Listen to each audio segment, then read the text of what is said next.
श्री शिवाय नमस्तुभ्यम। हर हर महादेव।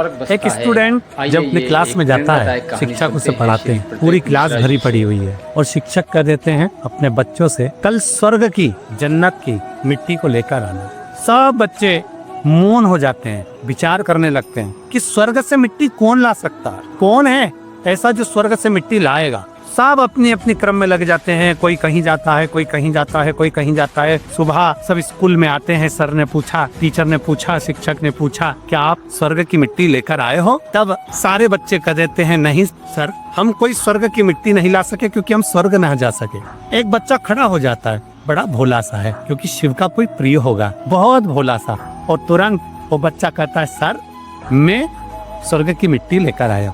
सर ने कहा, कहाँ है? बच्चे ने तुरंत अपनी हाथ की मुट्ठी का खोली, मिट्टी दे दी। सर ने पूछा, तुम कब स्वर्ग चले गए? आपको मालूम है स्वर्ग कहाँ है? कैसे पहुंच गए स्वर्ग? आपको मालूम है स्वर्ग किधर है?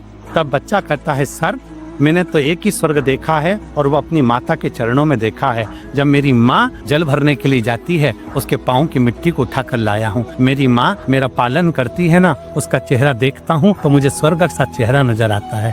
सर जब मेरी माँ मेरी एजुकेशन के लिए, पढ़ाई के लिए, कमाने के लिए किसी के यहाँ बर्तन मांजने जाती है, थक कर आती है ना, उसके मस्तक पर जो पसीने की बूंद दिखती है ना सर, वही मैं चंद्र और सूर्य का दर्शन कर लेता हूँ। सर जब मेरी माँ कहीं ना कहीं किसी न किसी रूप में मेरे लिए भोजन बनाती है ना, तब मैं अन्नपूर्णा और शिव का दर्शन कर लेता हूँ, स्वर्ग का दर्शन कर लेता हूँ। सर इसी मिट्टी में मेरा स्वर्ग है, यही माँ के चरणों में मेरा स्वर्ग है। माता पिता का सम्मान करिए, अपने जीवन को सार्थक करिए। श्री शिवाय नमस्तुभ्यम।